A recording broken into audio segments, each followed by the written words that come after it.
I got my first real job out of college at a local company in Provo, Utah. We're happy to have you with us. With some rockstar consultants from Texas, we built an e-commerce website in 1996. One of the software products we used to connect to the database was called WebLogic. In 1998, I interviewed for a job in San Francisco for the startup WebLogic, and I started my second real job there in the spring of 1998.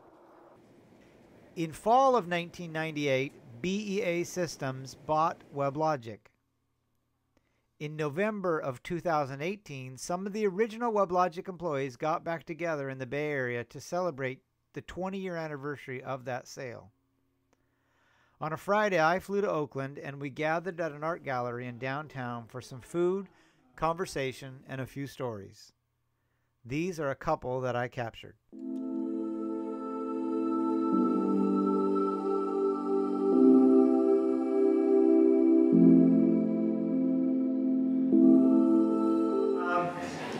First of all, I want to say thank you, everybody, for coming tonight. And I would also like to thank Lori Pittman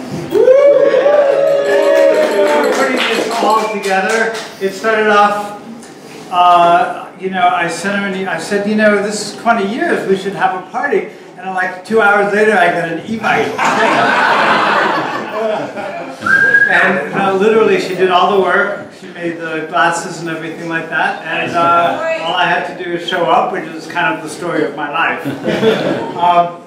But she deserves a big hand. She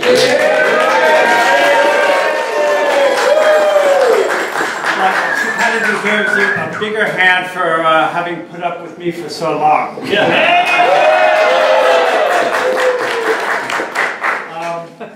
Anyway, I was thinking, how can I, turn this night from a great night into a spectacular night?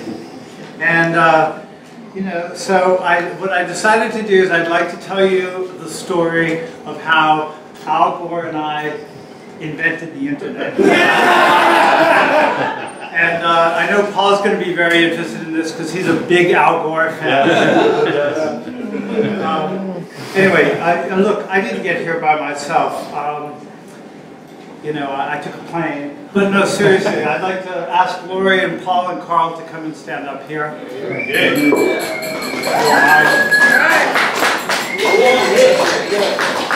I'd like to, everybody, please give these guys a hand.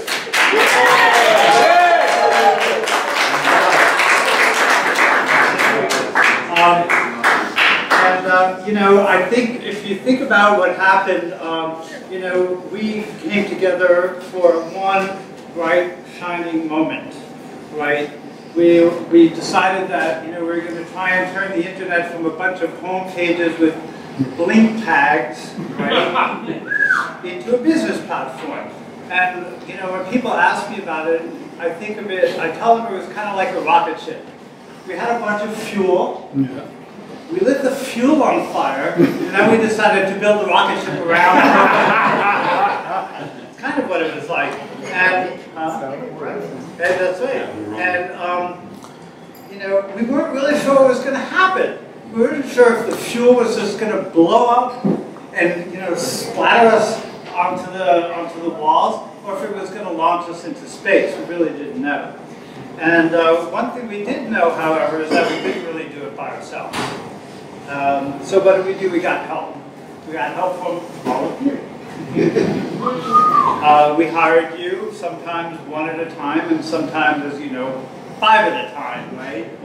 And, people came, it wasn't just engineering, people came from support, they came from marketing, they came from sales, they came from admin, they came from finance, they came from everywhere.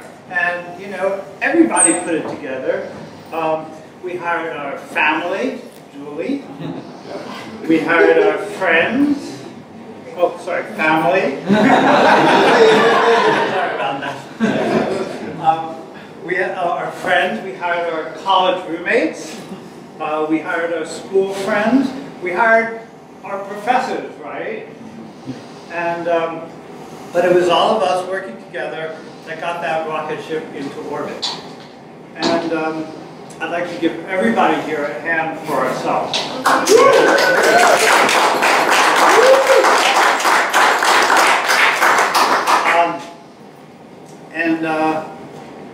There's a few people that I want to mention who are very special in what happened here. And when I mention their names, I'd like to have applause for them, not silence, okay? First one is a guy who not everybody knows, and he was our sales engineer in Dallas. His name was Rob McAdams, who passed away a few years ago.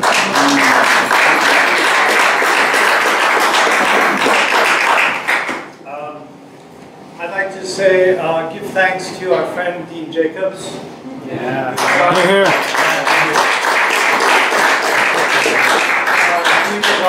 He was our professor in residence, as you might imagine. Yeah. Why is this trying to record my voice here? Okay. And our beloved Baba. Who I can safely say is actually the father of continuous integration, those of you who remember. And I just want to say thanks to every single one of you. You know, whenever you started, whether it was in 97 or 98, wherever you worked, whatever department you worked in, whatever your job was, doesn't matter. Everybody contributed and everybody got, we all did this together, and I want to say thank you to all of you. Thank you.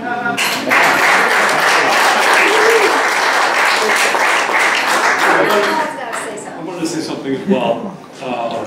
There's not a week that goes by that I don't think about the WebLogic experience, and it's not because of the outcome, it was because what happened while we were there. It was this amazing group of underdogs that no one expected to succeed in the way that we did. I think that no one believes the story that we were going up against little companies like Apple, and Oracle, and Microsoft, Digital, IBM, Sun. We had BEA. BEA. Tuxedo doesn't count. And the funny thing is, they weren't even the ones giving us the most trouble. It was that makes me Kiva. They were actually the ones who were giving us the most trouble. But we rallied. It wasn't a pretty story. Always, it was. You know, I spent a lot of time with high school kids, and I spent a lot more time talking about the down times and the up times, because there's a lot more to be learned from the down times and the up times. But it was truly an amazing story of David versus Goliath, and David prevailed, and he's a little one, right? Yeah, sorry. And you know, we will go through this life forever wet at the hip with that shared experience and with that outcome. And I'm very proud of it, proud of what we all did, and thank you very much. All right.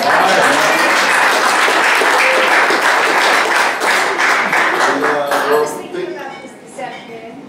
You know, WebLogic changed me forever, but that's not the important part. The really interesting part is that WebLogic changed the world. No kidding. Everybody in here, we had a part of that. Part of that. It changed the world. That's all I got to say.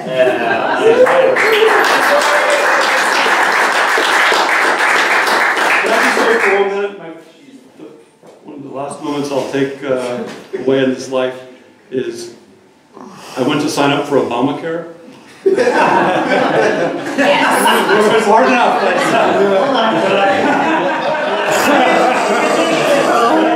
I went to sign up for my silver plan. And you got what did I got? 404. I got a WebLogic stack race.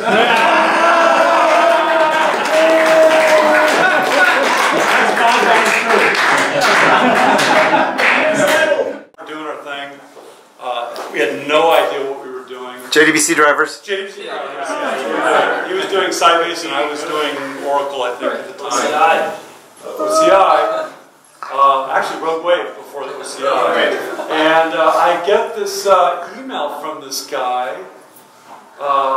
He says, "Hey, I'm interested in what you're doing, and I'm not sure if we should compete."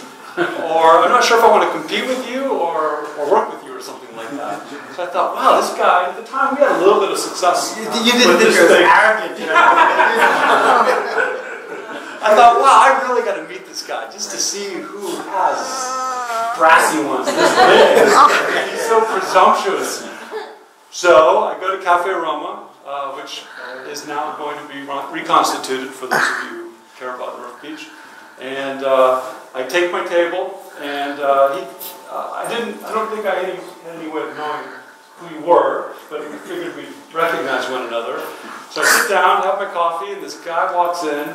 He's got the helmet, full leathers, walks over to the table, the hair, sits down, spreads his legs. And I don't know what the first words were, but I thought, wow, this guy is something else. And little did I know. Little did I know. Well, you know, it's funny because you would think that I would say, if you say, well, what did the internet do for you? You know, well, you know, we had WebLogic and stuff like that. But actually, I met Chuck on the internet over wrecked-out motorcycles. I met Lori over the internet. On my motorcycle. All time over the internet. Something. And Joanne, I met over the internet, and I met Paul. This was So 30. Internet 30 years ago. So So I'm going to say real quickly, I had the pleasure of meeting Bob, felt very blessed. And then a week later, he's telling me about Lori, this amazing person who the Turkish history and PhD and this and that. And he was right. And he was right. And I'm always right.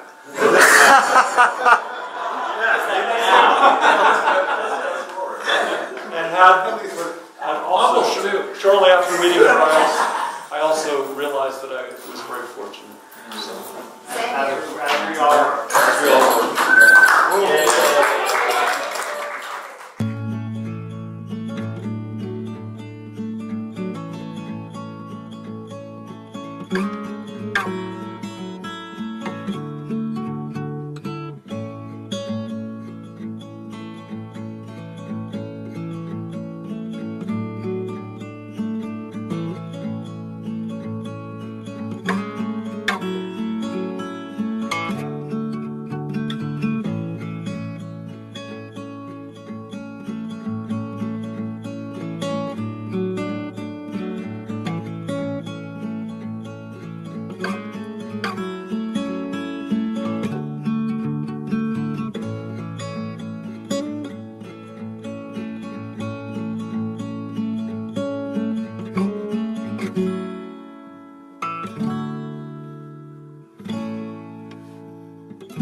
Tell your story, however you want to tell it.